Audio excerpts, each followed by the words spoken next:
मुख्य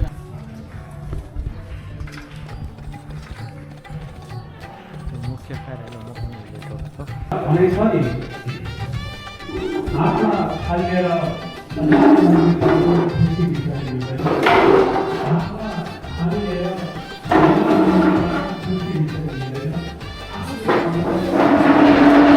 खिच्न पाइन्छ होला नि सोध्नु त।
मेन्टल अशक्तहरू हुँदो रहेछ।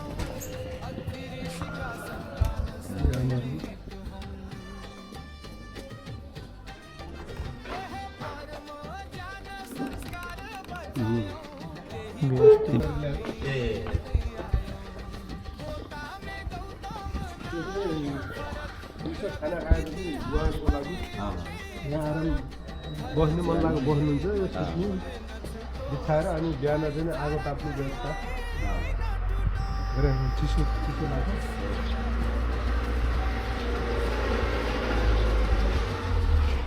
हाम्रो गाई गौमाताहरू पनि हुनुहुन्छ यतातिर।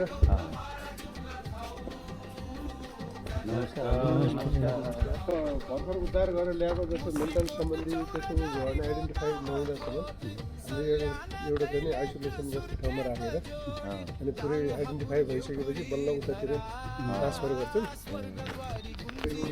प्राइभेट स्कुललाई पनि ल्याएर राख्ने हजुरको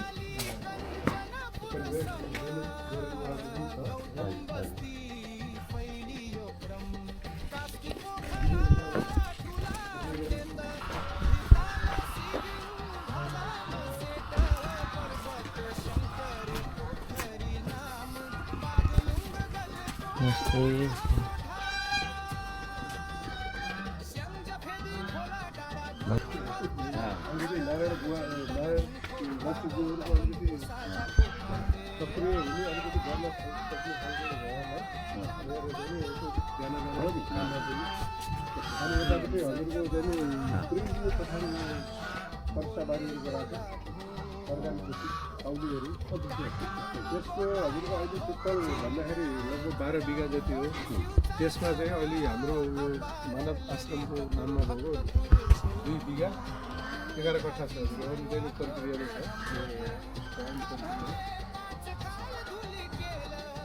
प्रोसेस चलिरहेको छ।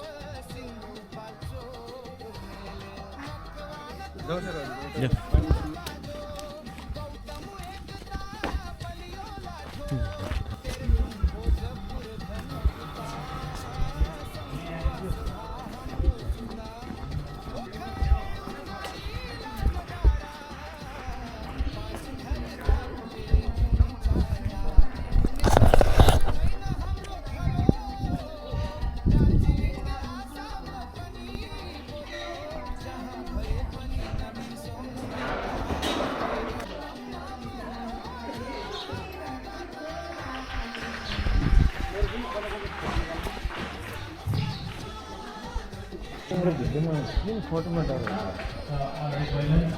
मेरो पापड धेरै सुन्दर भएको निर्माणको पाटो हेऱ्यौँ अन्त यी नवदम्बासी नजिकै पनि हो। योदेखि स्थापनाकालदेखि नै जोडिएर आश्रममा केही यसो पर्दाखेरि चाहिँ अब सहयोग गरि पनि राखेको छु। अहिले अब रिटायरलाई चाहिँ यहीँ नै सेवा पनि गरिरहेको छु। निर्वाह गर्नुभएको छ। नमस्कार, म मानव सेवा आश्रममा समर्पित अभियन्ता र अहिले हालको उपाध्यक्ष केन्द्रीय उपाध्यक्ष म चाहिँ रामहरि गौतम, मेरो घर काभ्रे, हाल काठमाडौँ। अनि यो हामी गौतम बन्धु राष्ट्रिय समाजको महासचिव। यसले कार्यक्रम सिलसिलामा हामी बिना कार्यक्रममा हुँदै हुन्छ।